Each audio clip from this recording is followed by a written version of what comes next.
ലിസ്യുവിലെ വിശുദ്ധ കൊച്ചുത്രേസ്യ. സാധാരണ കാര്യങ്ങൾ വിശ്വസ്തയോടും എളിമയിലും ദൈവാശ്രയ ബോധത്തിലും ചെയ്താൽ വിശുദ്ധരാകാമെന്ന് തെളിയിച്ച ആധുനിക ലോകത്തിന്റെ വിശുദ്ധയാണ് വിശുദ്ധ കൊച്ചുത്രേസ്യ. ചെറിയ കാര്യങ്ങൾ വലിയ വിശ്വസ്തയോടും സ്നേഹത്തോടെ ചെയ്യുന്നതാണ് വിശുദ്ധി എന്ന് വിശുദ്ധ കൊച്ചുത്രേസ്യ ലോകത്തെ പഠിപ്പിച്ചു. അവളുടെ വിശുദ്ധിയുടെ പ്രാഥമിക വിദ്യാലയം അവളുടെ കുടുംബവും പ്രഥമ അധ്യാപകർ സ്വന്തം മാതാപിതാക്കളും തന്നെയായിരുന്നു. ഭൂമിയിൽ വിലമതിക്കപ്പെടുന്നതിനേക്കാൾ സ്വർഗത്തിൽ വിലമതിക്കപ്പെടുന്ന ഒരു പിതാവിനെ എനിക്ക് എന്റെ സ്വർഗപിതാവ് തന്നുവെന്ന് കൊച്ചുത്രേസ്യ തന്നെ സാക്ഷ്യപ്പെടുത്തിയിരിക്കുന്നു. ദൈവസ്നേഹവും പ്രാർത്ഥനാ ചൈതന്യവും നിറഞ്ഞു നിന്നിരുന്ന കുടുംബമായിരുന്നു വിശുദ്ധ കൊച്ചുത്രേസ്യയുടെ കുടുംബം. ദൈവസ്നേഹ ചൈതന്യത്താൽ മക്കളെ വളർത്തുന്നതിന് മാതാപിതാക്കളായ ലൂയി മാർട്ടിൻ സെലിഗോറിൻ ദമ്പതികൾ പ്രത്യേകം ശ്രദ്ധിച്ചിരുന്നു. ദൈവം ഈ ദമ്പതികൾക്ക് 9 സന്താനങ്ങളെ നൽകി അനുഗ്രഹിച്ചെങ്കിലും 4 കുട്ടികളെ സ്നേഹിച്ച് കൊതി തീരും മുമ്പ് ദൈവം നിത്യസമ്മാനത്തിനായി തിരികെ വിളിച്ചു. മറ്റ് 5 മക്കളെ ദൈവ ഇഷ്ടപ്രകാരം വളർത്തി ഇവർ ദൈവത്തിന് സമർപ്പിച്ചു. കുടുംബം എന്തായിരിക്കണമെന്നും കുടുംബജീവിതം എങ്ങനെ ആയിരിക്കണമെന്നും മാർട്ടിൻ കുടുംബം നമ്മളെ പഠിപ്പിക്കുന്നു. പ്രാർത്ഥനയിൽ അടിയുറച്ച ജീവിതമായിരുന്നു അവരുടേത്. ഏത് തിരക്കിനിടയിലും രാവിലെ 5:30 മണിക്കുള്ള ദിവ്യബലിയിൽ പങ്കെടുക്കുന്നതിന് ഈ കുടുംബം മുടക്കം വരുത്തിയില്ല. പ്രഭാതത്തിലുള്ള ദിവ്യബലി അർപ്പണമായിരുന്നു ഈ കുടുംബത്തെ സ്നേഹത്തിൽ വളർത്തിയതും ശക്തിപ്പെടുത്തിയതും. സാഘോഷമായ സന്ധ്യാപ്രാർത്ഥന അവർ കൂട്ടായ്മയോടെ ചൊല്ലിയിരുന്നു. ഇതായിരുന്നു ഈ കുടുംബത്തെ ഒന്നിപ്പിച്ച മറ്റൊരു ഘടകം. കുടുംബ പ്രാർത്ഥനാ സമയം കൊച്ചുറാണി തന്റെ അപ്പച്ചന്റെ സമീപത്താണ് ഇരുന്നിരുന്നത്. വിശുദ്ധ പറയുന്നുണ്ട്, ഒരു പുണ്യവാന്റെ പ്രാർത്ഥന എപ്രകാരം എന്ന് പഠിക്കുവാൻ എന്റെ പിതാവിനെ നോക്കിയാൽ മതിയായിരുന്നു. മക്കളെ വിശുദ്ധരായി വളർത്താൻ ലൂയി മാർട്ടിനും സെലിഗ്വറിനും പ്രത്യേകം ശ്രദ്ധിക്കുകയും പ്രചോദിപ്പിക്കുകയും ചെയ്തിരുന്നു. അതിന് ദൈവത്തിന്റെ പ്രതിഫലം എന്നോണം 2015 ഒക്ടോബർ 18 വത്തിക്കാനിലെ സെന്റ് പീറ്റേഴ്സ് ബസിലിക്കയിൽ ദിവ്യബലി മധ്യേ ആയിരങ്ങളെ സാക്ഷികളാക്കി കൊച്ചുത്രേസ്യയുടെ മാതാപിതാക്കളെ ഫ്രാൻസിസ് മാർപ്പാപ്പ വിശുദ്ധരായി പ്രഖ്യാപിച്ചു. ഈശോയുടെ തിരുമുഖത്തോട് കൊച്ചുറാണിക്ക് പ്രത്യേക ഭക്തി ഉണ്ടായിരുന്നു. വേദനയുടെയും ദുഃഖത്തിന്റെയും നടുവിൽ കരുണയും സ്നേഹവും വാത്സല്യവും പൊഴിക്കുന്ന ഈശോയുടെ മുഖം അവൾക്ക് സന്തോഷം നൽകി. ആത്മാക്കളെ രക്ഷിക്കണമെന്ന ആഗ്രഹം കൊച്ചുത്രേസ്യയിൽ ഉടലെടുത്തത് ഈ തിരുമുഖ ഭക്തിയിൽ നിന്നാണ്. പ്രത്യേകമായി എന്തെങ്കിലും പുതിയ കാര്യം ഏറ്റെടുക്കേണ്ടി വരുമ്പോൾ അവൾ വിശുദ്ധ കുർബാന ചൊല്ലിച്ച് പ്രാർത്ഥിച്ചിരുന്നു. ഈ നാളുകളിൽ ക്ഷയരോഗം കൊച്ചുറാണിയുടെ കുടലുകളെ പിടികൂടി. ശരീരം മുഴുവൻ വേദന, ഛർദിയും പനിയും. എങ്കിലും പതിവനുസരിച്ചുള്ള പ്രാർത്ഥനകളിലും അനുഷ്ഠാനങ്ങളിലും അവൾ പങ്കുചേർന്നു. 1897 ദുഃഖ വെള്ളിയാഴ്ച അവൾ ഒത്തിരി ഛർദിച്ചു. കർത്താവിന്റെ മരണദിനത്തിൽ കർത്താവിനോട് കൂടുതൽ ഐക്യപ്പെടുന്നതായി അവൾക്ക് തോന്നി. ദിവസങ്ങൾ കഴിഞ്ഞുപോയി. കൊച്ചുറാണിക്ക് അസുഖം കലശലായി. കൂടെ കൂടെ രക്തം ഛർദിക്കാൻ തുടങ്ങി. അവൾ മരണത്തിന് നന്നായി ഒരുങ്ങി കുമ്പസാരിച്ചു. 1897 സെപ്റ്റംബർ 30 വേദനകളെ പുഷ്പങ്ങളാക്കി മാറ്റിയ വെള്ളരിപ്രാവ് സ്വർഗത്തിനായ നാഥന്റെ പക്കലേക്ക് പറന്നുയർന്നു. അധികമാരും അറിയാത്ത മൃതസംസ്കാരത്തിൽ ഏകദേശം 30ഓളം പേർ പങ്കെടുത്തു. ലിസ്യുവിലെ പൊതു ശ്മശാനത്തിൽ നിന്ന് കർമ്മല മഠം വാങ്ങിയ പ്രത്യേക സ്ഥലത്ത് അവൾ സംസ്കരിക്കപ്പെട്ടു. 20-ാം നൂറ്റാണ്ട് പിറന്നു മരണം വരെ അധികമാരും അറിയാതിരുന്ന കൊച്ചുറാണി മരണശേഷം ലോകമെങ്ങും അറിയപ്പെടാൻ തുടങ്ങി. അവളുടെ ശവകുടീരത്തിൽ ജനപ്രവാഹമായി. അവിടെ മെഴുകുതിരികൾ കത്തിജ്വലിച്ചു. 1923 ഏപ്രിൽ 29 11-ാം പിയൂസ് മാർപ്പാപ്പ കൊച്ചുത്രേസ്യയെ കണ്ണി എന്ന് നാമകരണം ചെയ്തു. 1925 മെയ് 17 വിശുദ്ധ എന്നും നാമകരണം ചെയ്തു. 1927 ഡിസംബർ 14 വിശുദ്ധ കൊച്ചു ത്രേസ്യയെ അഖില ലോക മിഷന്റെ മധ്യസ്ഥയായി മാർപ്പാപ്പ പ്രഖ്യാപിച്ചു. അത് വിശുദ്ധ ഫ്രാൻസിസ് സേവ്യറിന്റെ തിരുനാൾ ദിനമായിരുന്നു. വിശുദ്ധ കൊച്ചു ത്രേസ്യയും വിശുദ്ധ ഫ്രാൻസിസ് സേവ്യറുമാണ് അഖില ലോക മിഷൻ പ്രവർത്തനങ്ങളുടെ മധ്യസ്ഥർ. ഒരാൾ കടൽ കടന്നു വന്ന് സുവിശേഷം പ്രസംഗിച്ചു, അടുത്തയാൾ ജീവിത വിശുദ്ധിയിലൂടെ മഠത്തിലിരുന്ന് ക്രിസ്തുവിനെ പ്രഘോഷിച്ചു. പുണ്യവാനായ ലൂയി മാർട്ടിനും വിശുദ്ധയായ സെലിഗോറിനും വലിയ കാര്യങ്ങളൊന്നും ചെയ്തവരല്ല. അവരുടെ കുടുംബജീവിതത്തിൽ സ്നേഹത്തോടെ ഐക്യത്തോടെ ദൈവാശ്രയത്തിൽ ജീവിച്ചു. ദൈവം ദാനമായി നൽകിയ മക്കളെ ദൈവസ്നേഹത്തിൽ വളർത്തി ദൈവത്തിന് സമർപ്പിച്ചു. നിരന്തരമായ ദൈവിക സാന്നിധ്യത്തിൽ വളരാനും എല്ലാ നിമിഷവും ഈശോയെ എന്ന ചിന്ത മനസ്സിൽ കൊണ്ടു നടക്കാനും ഓരോ കാര്യം ചെയ്യുന്നതിന് മുൻപും ഈശോയ്ക്ക് ഇഷ്ടമാണോ ഇത് എന്ന് ചോദിക്കാനും വിശുദ്ധ കൊച്ചു ത്രേസ്യയ്ക്ക് കഴിഞ്ഞത് തന്റെ പ്രിയ മാതാപിതാക്കളിൽ നിന്നും അവർ സ്വീകരിച്ച പുണ്യമാണ്. നമുക്കും വിശുദ്ധർ കാണിച്ചു തന്ന വിശുദ്ധിയുടെ വഴിയെ നടന്നു നീങ്ങാം. മിഷൻ പ്രവർത്തനങ്ങളുടെ മധ്യസ്ഥയായ വിശുദ്ധ കൊച്ചു ത്രേസ്യ വഴിയായി എല്ലാ മിഷണറിമാർക്കും വേണ്ടി നമുക്ക് പ്രാർത്ഥിക്കാം. കൊച്ചു ത്രേസ്യയുടെ തിരുനാൾ ആഘോഷിക്കുന്ന ഈ അവസരത്തിൽ എല്ലാവർക്കും ലിറ്റിൽ ഫ്ലവർ യൂണിറ്റിന്റെ തിരുനാൾ ആശംസകൾ നേരുന്നു.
സ്നേഹിതരെ, വധശിക്ഷയ്ക്ക് വിധിക്കപ്പെട്ട ദൈവത്തിൽ വിശ്വാസമില്ലാത്ത ഫ്രാൻസിനെ തന്റെ കഠിന പ്രാർത്ഥനയാൽ ദൈവത്തിലേക്ക് നയിച്ച വിശുദ്ധ കൊച്ചു ത്രേസ്യയുടെ കഥയാണ് ഞങ്ങളിവിടെ അവതരിപ്പിക്കാൻ പോകുന്നത്. നിങ്ങൾക്കേവർക്കും ഒരിക്കൽ കൂടെ വിശുദ്ധ കൊച്ചു ത്രേസ്യയുടെ തിരുനാൾ ആശംസകൾ. വരൂ, നമുക്ക് കാണാം പ്രാർത്ഥനയിലൂടെ ആത്മാവിനെ രക്ഷിച്ച ഒരു ആത്മാവിന്റെ കഥ.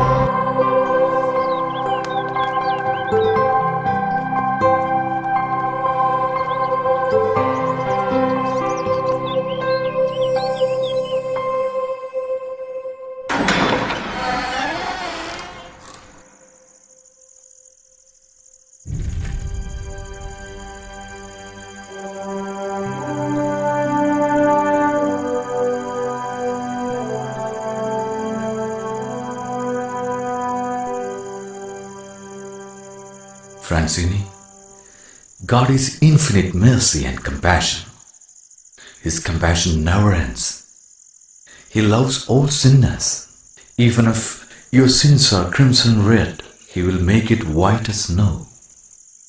Go away! Go away! There is no God. I don't believe in God. Go! Go away! Francine, please look at Jesus. He died for you. He took your sins. Go away! Go away! I don't care. Jesus died and gone. What can He do today? No, He died for your sins and resurrected to give new life. He is living. He is God. He is the only God. Father, he is a sinner, murderer. He even took the life of a 12-year-old girl. Why you want to save him? I shall come again tomorrow.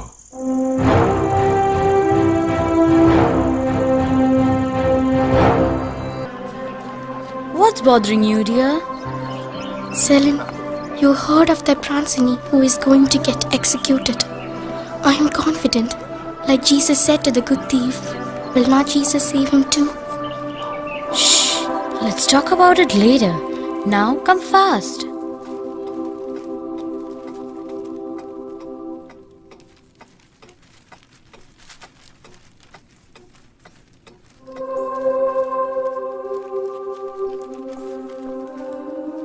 Therese, what is bothering you? Are you still concerned about Francine? Jesus is so full of compassion that he died for the sinners.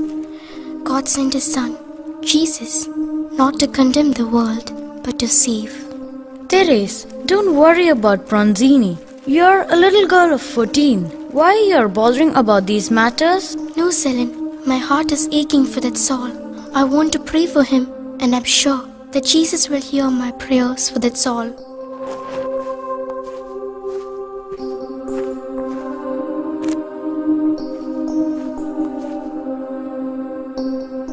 And what is this for? Selin, please give this to the priest and ask him to celebrate a holy mass for the soul of Francine. It is not the will of your heavenly Father that one of these little ones be lost. But he's not yet executed. He's still alive. Yes, but this is the time he is in urgent need of God's mercy and grace. And God's grace is sufficient for his soul to get converted. Oh dear, you're so different. Anyway, I shall do that for you.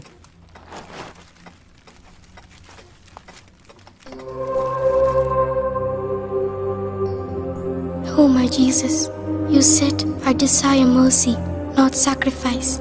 I did not come to call the righteous, but sinners. I trust in you fully. I believe in your infinite mercy and compassion. You died for the sinners. You have come to forgive the sinners.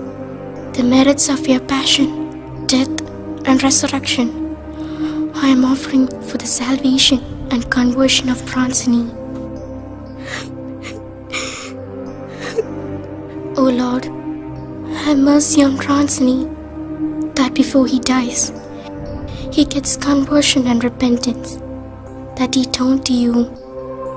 O Jesus, pour out a drop of mercy into his heart.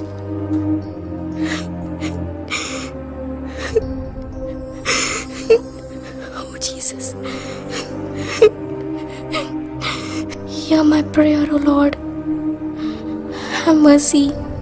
I believe and I feel confident that you will not refuse the tears of this little child. But I pray that I need a sign because this is my first child in heaven.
Jesus, have mercy on Bronzini.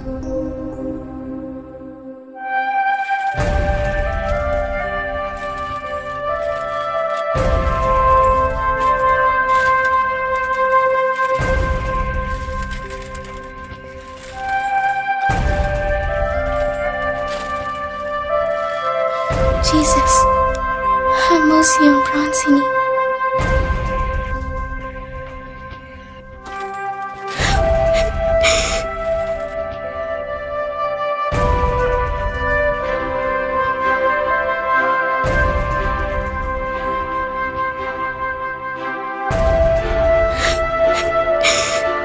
Oh Lord, have mercy on Bronzini.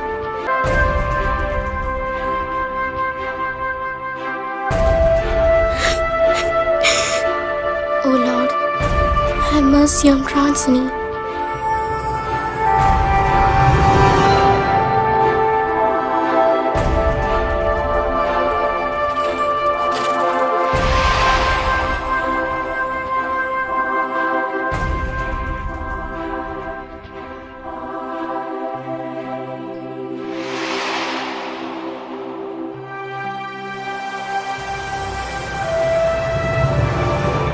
Jesus.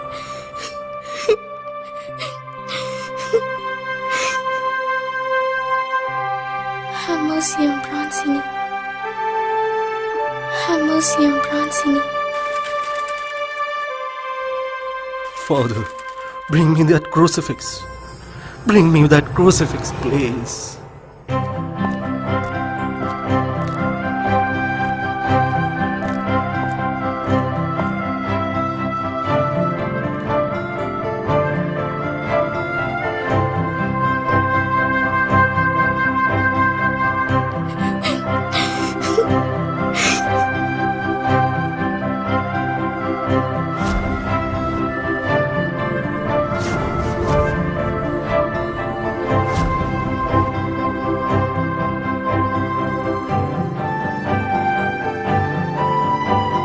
What?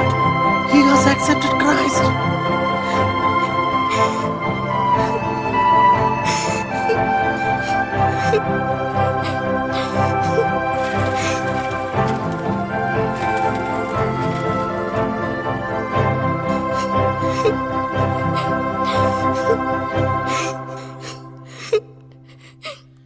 Jesus.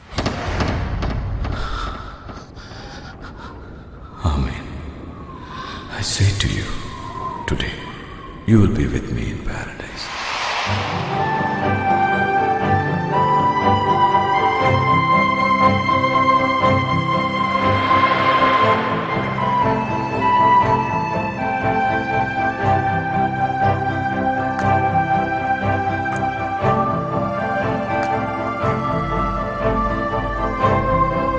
Oh my Lord, my God, praise the Lord.